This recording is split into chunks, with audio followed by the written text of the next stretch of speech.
This episode is brought to you by Progressive Insurance. Do you ever think about switching insurance companies to see if you could save some cash? Progressive makes it easy. Just drop in some details about yourself and see if you're eligible to save money when you bundle your home and auto policies. The process only takes minutes, and it could mean hundreds more in your pocket. Visit Progressive.com after this episode to see if you could save. Progressive Casualty Insurance Company and Affiliates. Potential savings will vary. Not available in all states.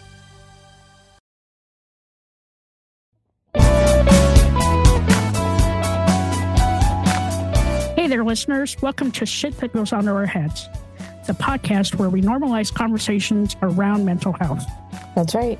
I'm Dirty Skittles, and alongside my amazing co-host, Rex, we are here to share stories and tips from our incredible guests. Each episode, we deep dive into struggles and triumphs of mental health, offering practical advice and heartfelt support. Because no one should feel alone in their journey. Join us as we break the stigma and build a community of understanding and compassion. Tune in and let's start talking about the shit that goes on in our heads.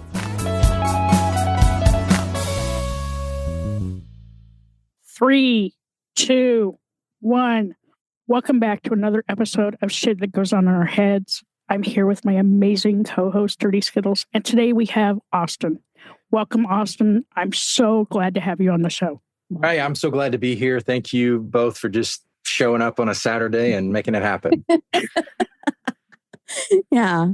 Same to you. What a way to celebrate the weekend. It is so cool. Well, it's really nice to meet you.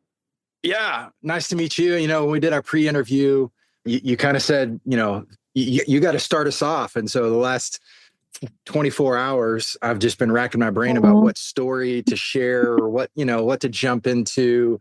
And I had one until about 2 hours ago. I was in my workout in the garage and I was like, that's not the right story. I got to share this one. And it's really every single parent or speaking engagement or podcast, whatever I go on, people always ask me, what are teenagers really struggling with today? And, I think they're looking for what substance, right? Is it heroin? Is it alcohol? Is it mushrooms? And I kind of flip the script on them and I go, I really think they're trying to answer one question, and that's who am I? And the story I want to tell today is super personal. I'm just coming right out of the gates with it. Mm-hmm. My parents divorced when I was 10 years old. I had a brother that was 3 years younger. And then one of the most vivid memories of my life is my dad sitting me on the front porch on a wooden swingy porch thing and said, hey, you're the man of the house now.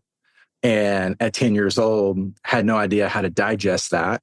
In the last 30 something years of my life, I've been going, what in the hell does that mean? And so it's like, that's a worldview or crux of how I live life, really trying to navigate through that and help people navigate through that question. Yeah. So you told me to start off. There it is. I already have questions for you. All right. So 10-year-old Austin, he's told to be the man of the house. You're already like, what the hell does that mean? Do you remember feeling pressure at 10? Like, oh, I've got to perform to something. Never in the moment. I don't think I ever realized it in the moment up until probably 10 years ago. Did any of those sort of thoughts emerge? Or probably emotions, I would say, right? Mm-hmm. I was just oldest kid, type A. If dinner needed to be made, I made dinner. If the yard needed to be mowed, I mowed the yard. And then I went and pitched a 2-hitter, in Little League. I was, that's where all my energy went, was just in baseball and later in basketball and things like that. So yeah, it didn't really register until later in life. Did your mom reinforce that you were the man of the house? Not actively. Never put that pressure on me intentionally. Okay. She had to go to work every day, right? She had to be the man of the house too, right? So right. It was a dual role for both of us, to parent my brother, to keep the house, in shape, those sort of things. So I didn't know any different, right? It was just life to me. And so, but as I help people live out that question or bring those answers, who am I? You kind of have to go back and do narrative therapy to what are the pillars that hold up this foundation? Yeah. What did 10-year-old Austin make for dinner? we had a lot of beans and rice. Okay. Beans and rice and beans if you wanted to mix it up. So I can make a mean cornbread in the iron skillet. Okay. And so, we're in Texas. So, if whatever, hamburgers, hot dogs. You're like meat. We ate a lot of Totino's pizzas. Okay. Very cool. I am jealous. My brother, kind of similar sort of upbringing, but he was my caretaker for a minute. And I did not get beans and rice or rice and beans. I got spaghetti sauce in between two pieces of bread, and he called it a sloppy Joe.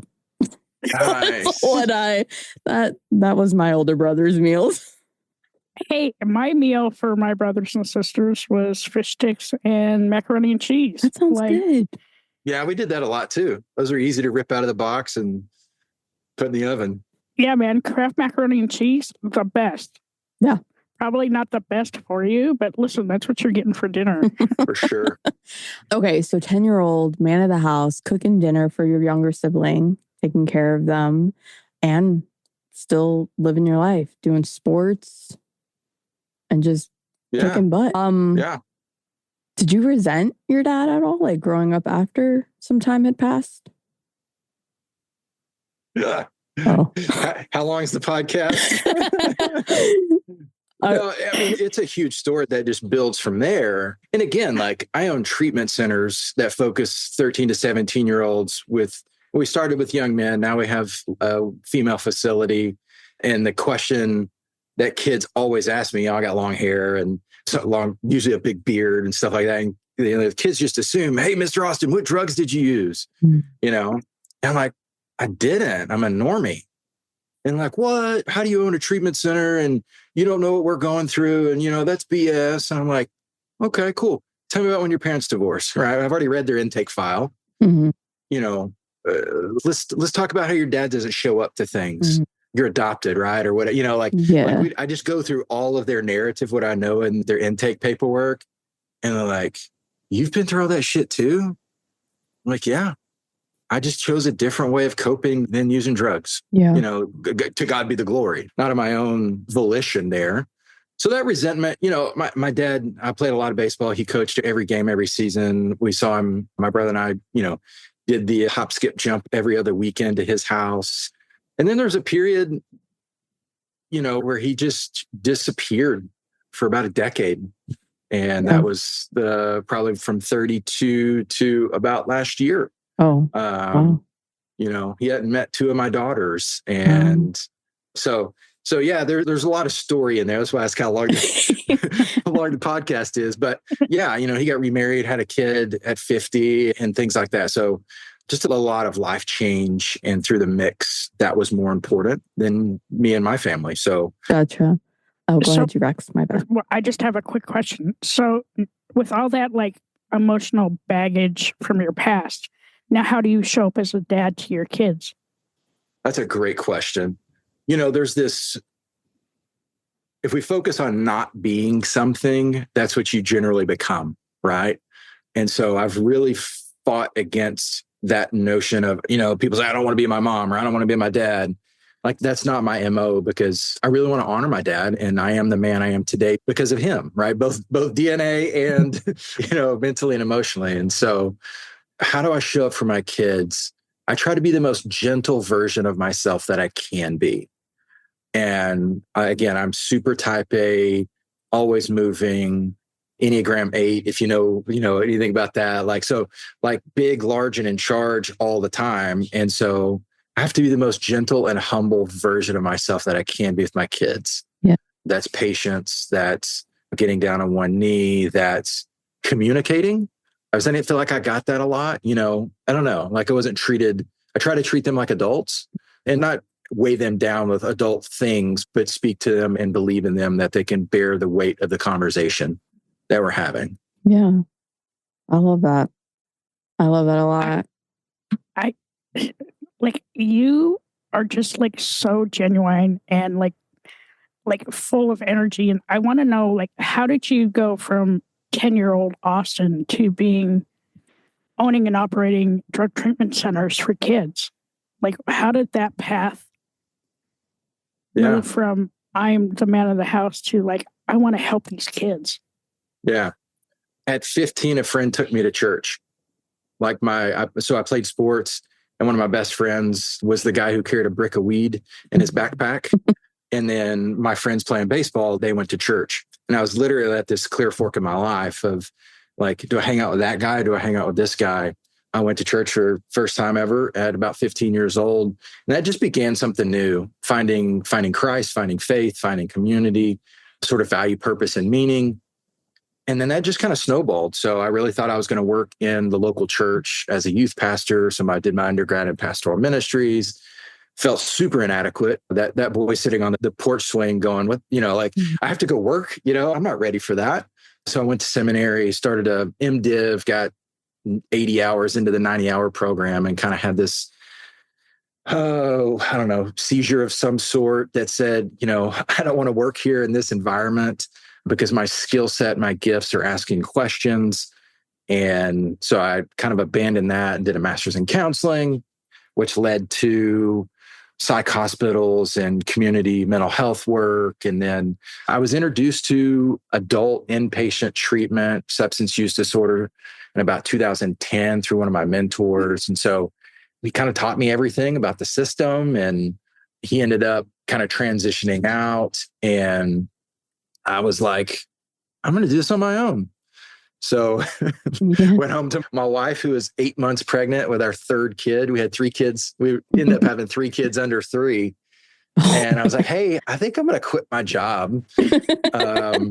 And we're going to go start one of these things on our own. And she was like, I know, I've been praying about that too. And so, we kind of made a game plan, and then we just launched out. And so 2016, found some property and started just with 8 beds, right? And this whole idea of our name, words mean things, theologian and therapist, so words mean things. So Clearfork, we just want to stand at the crossroads of these kids' lives. And if we can help them make a 1 degree of change over time, is super impactful.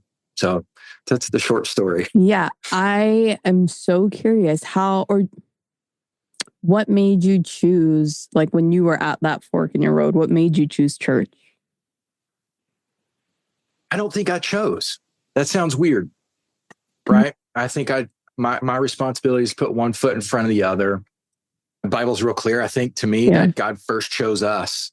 And not that I don't have an active voice or say or in that, but I don't know, it was just right place, right time. And there was community, there was friendship. Again, who am I? That answered that question. I am a child of God. I am, whatever the I ams that you can kind of infer. So I think that was it, because sports was a means to an end. It was a way to fight and be aggressive. And you can't tell I'm 6'4", 215 pounds. So it's like assertion and self-will, like those are easy things to come by, I guess. Yeah. I asked because I'm not very religious, but I think I've said this on the podcast in the past. When I can think of like the darkest times in my life, I strongly believe the thing that got me through that to where I am today is having something to believe in and having faith. And that's exactly, I can literally remember like yesterday, I remember telling a friend who was going to a church who invited me, and I was like, yeah, sure, I'll go. And I just remember thinking this had to have been the right place, right time, right people. Otherwise, it would not have happened, right? Like, who knows where I would have been. So I can totally relate to that. How did your mom take your shift from, going into church and pursuing all of that, and then, to where you are today? Yeah, it's kind of weird. I kind of tell everybody I'm kind of the black sheep of my family, but in the other direction.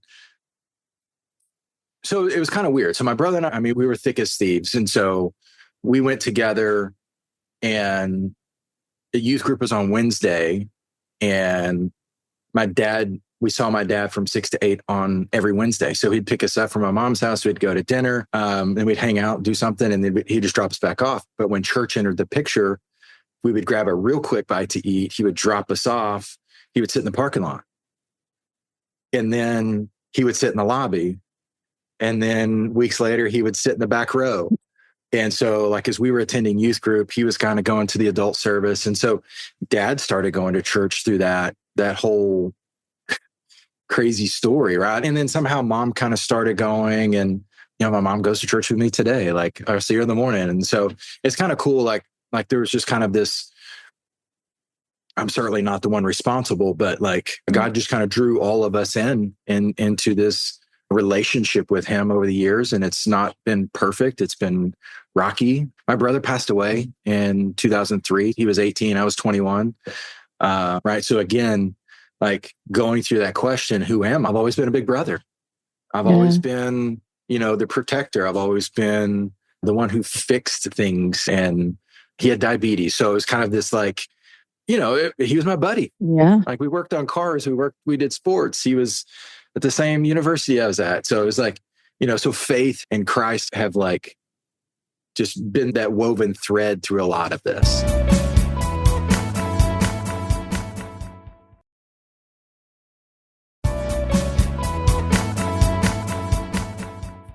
I can really attest to that. On that super dark day on Christmas Day, it was that glimmer of hope. It was like my higher being, right? I'm a recovering Catholic. I'm just going to say that. Amen. Amen. recovering Catholic. But I do have that higher being. And, I thank that higher being and that small glimmer of help and that call to 988. Like I wouldn't be alive today without those three things. But having something to help kind of shape everything that's been going on with me over the last 2 years has given me a ton of insight. Like when I was writing my book, I was telling Dirty Skills this morning, like I learned a whole bunch about myself in writing that book. It's super cathartic, you learn lessons about yourself, but you also learn about the things that impacted your decisions and, like the trajectory of my life. Yeah. And, if you'd asked us like 5 years ago if this podcast was going to be here, no, none of it.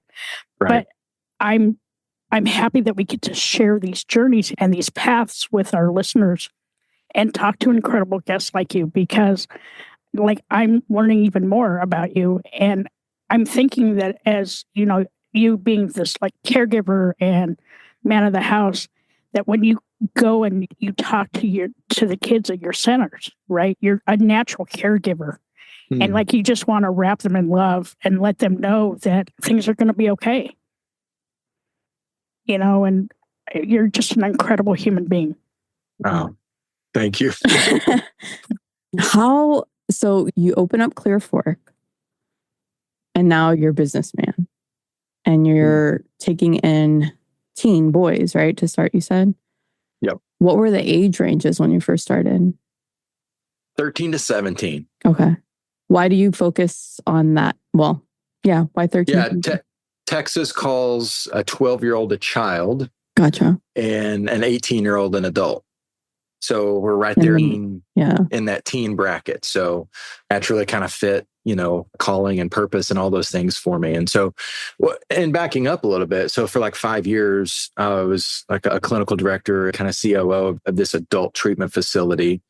And I'm running a group with 8 or 10 guys, and they're all 30s, 40s, 50s. And, whether they're doing meth or drinking a handle of vodka every night, we start doing group process, and Johnny's telling a story. And I was like, hey, when did that happen? And he goes, oh, when I was 14.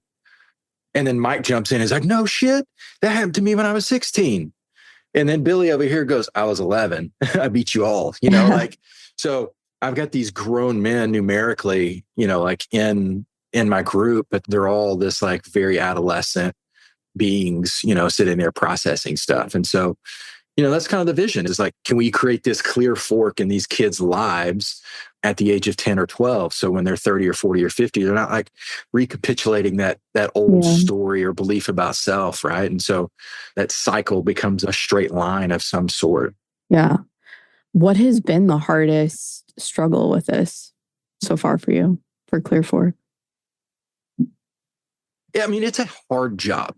Yeah. It's a very hard job. You deal with teens and families in the worst part of their life. Yeah. And so I guess there's really a couple of sides to that. I mean, like the crises are hard, right? If a kid runs away, that not knowing is pretty difficult. If a kid, when you break up fights, that's pretty difficult. When, a staff member gets half of her hair ripped out, like, there's just a lot to that. And that's every day. I mean, it's like we're firefighters. We know buildings catch on fire. That's what we signed up for. I think the hardest part for me, though, is, as you call me a businessman, so that's why I'm thinking this, is like, I have this therapist, youth pastor, like, heart.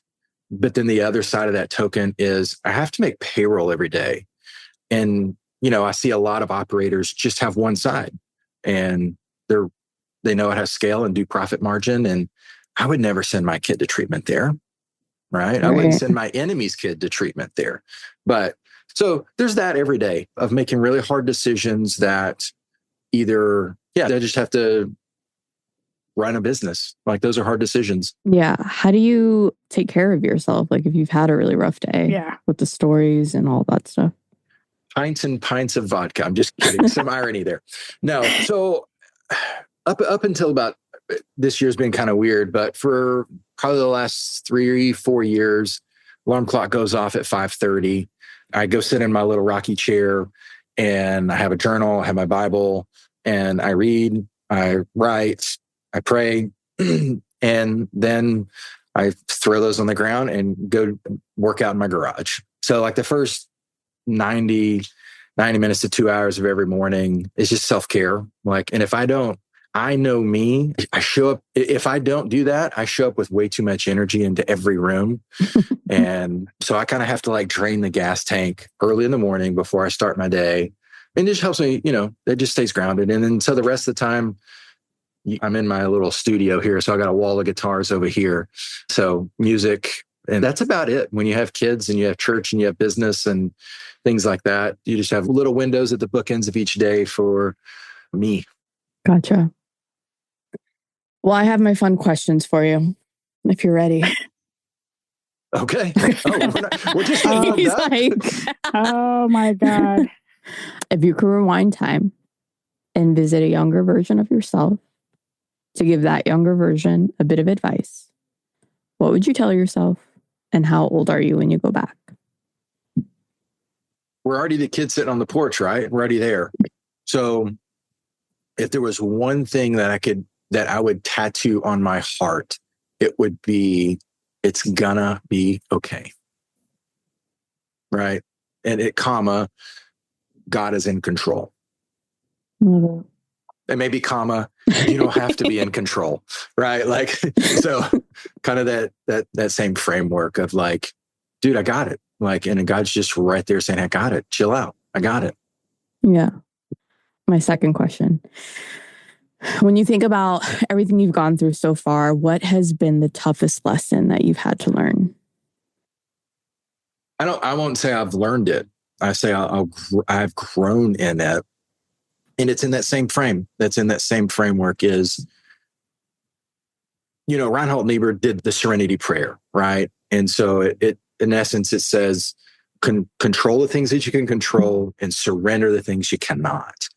And I think that's my journey of just having 3 kids, right? So when my daughter starts dating, I'm going to be a basket case, right? Like there's going to be some things I can't control. And so what do I do with that?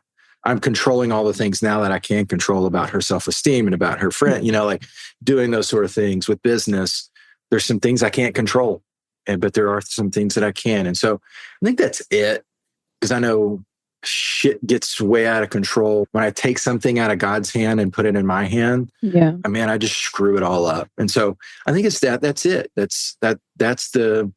For me, that's kind of the essence of life, of controlling the things that he's given me to steward, and just letting all the things in his hand be in his hand. I have to ask this question because you've said it a few times and I'm like, dude, like I'm like struggling with it all. Is like, how do you know what to surrender? Because immediately my gut reaction when you say that is I'm very controlling, right? Like I want to make everything better. Like I'm taking it all on. So when I hear the surrendering part, I immediately am like, oh my gosh, could I do that? It almost like triggers like a weakness to me. So I'm like, how do you know when to let things go? Like, how do you know when I can't do that? I've got to surrender that. I think for me, it's the future or the outcome that I have to surrender. And it's, I don't know how old you are, but like, what about Bob? I grew up watching that. And so it's just a great analogy for me of baby steps. It's just one foot in front of the other every single day. When I start looking too far over the window or out the window down the road, or that's when I get in trouble. And so almost like a deck of cards, you lay them flat on the table and you turn one over at a time. And that's what he's put in your hand. Not the next one on the deck or the 50th one down. It's the one that's in your hand that you're turning over, and I have to steward that moment. And I think that's what it is as just kind of, because tomorrow's tomorrow. I don't have tomorrow. I have today. And if I give my best effort today, it's up to him. He's either true or he's untrue. And after 30 years of this journey, I'm still here, so. Yeah. Well, thank you. I appreciate that. Yeah. All right. So now I have a couple of questions. And you already, Austin, you already spoke to one of them, but here's one that I don't typically ask. But for parents where they think that their kids are struggling with addiction, what would be like the first step that you would recommend for them? It just depends on what their awareness is. I've talked to moms on the phone. She goes, I found this gun and these scales in the back of my car with these baggies full of stuff, but I don't think he's dealing drugs. So it just depends on what their awareness is and where they are with that communication every single time, and you have to warm up to those conversations. If you've never talked about it, then going straight for the goal is probably not. You got to start on the 1 yard line and work your way up and warm up into that relationship and conversation. But, it's never too late. It's never too early, right, to begin asking questions. And so, yeah, I think it's just beginning that conversation with a kid. I like that. I like that a lot. And so now I have another question. If your anxiety had a theme song, what would it be and why? Anxiety had a theme song.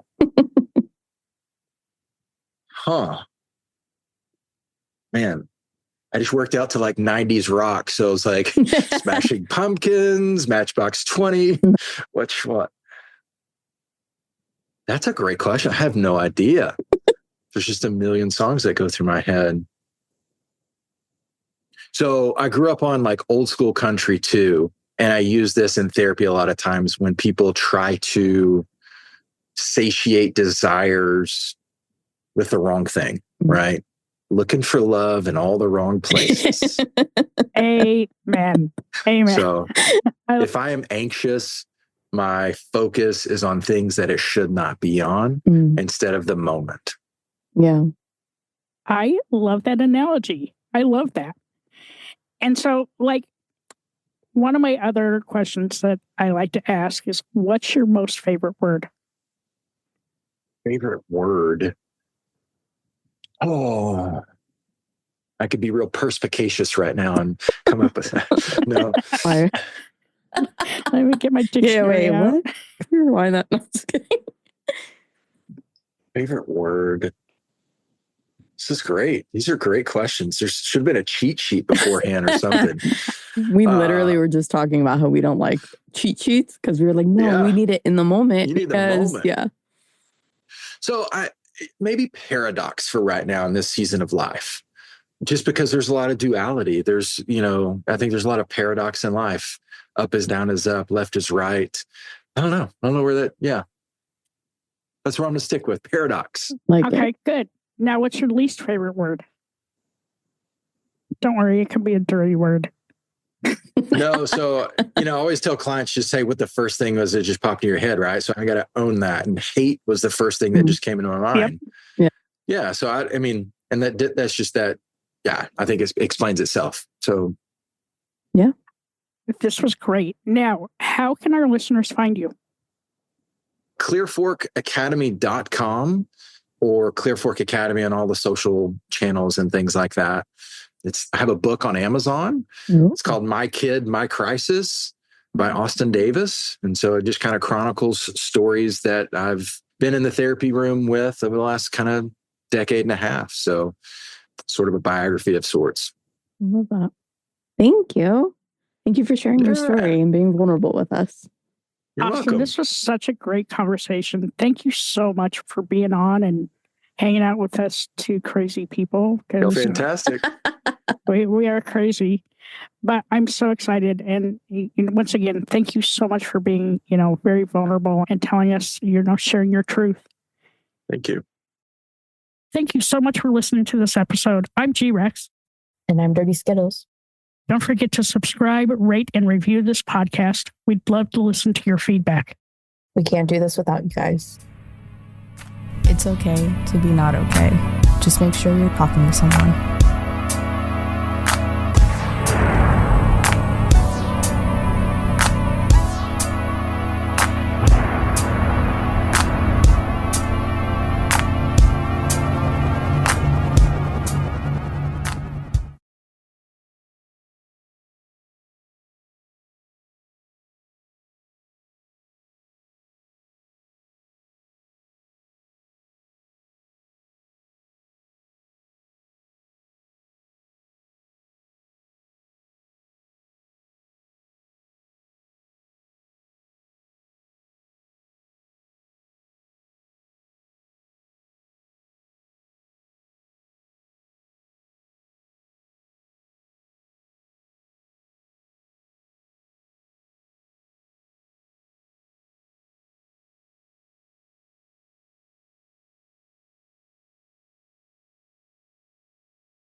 Hey, I'm John Ashton. And I'm Neil Michaels. And we are the hosts of the Approach Shot, the golf-flavored podcast. Golf-flavored? What does that mean? It means we talk with celebrities like athletes, actors, and authors about their careers, their passions, and what sets us apart, their golf game. Hence the golf-flavored. Got it. Yeah, we've had terrific guests like baseball all-stars Fred Lynn, Brett Saberhagen, Dale Murphy, Chris Sabo. And football all-pros like Dwight Freeney, Lofa Tatupu, O.J. McDuffie, Jeff Garcia. And from TV, how about Richard Karn from Home Improvement, Donnie Most from Happy Days, Ben Higgins from The Bachelor. You get the idea. I certainly do. We have a lot of laughs, and our guests love to tell amazing stories. Join the fun by downloading an episode or 5 of The Approach Shot today. And not today. Maybe tomorrow. Today I've got to wash my hair. Really, John? Bragging about your full head of hair again? Got it. You flaunt it, man.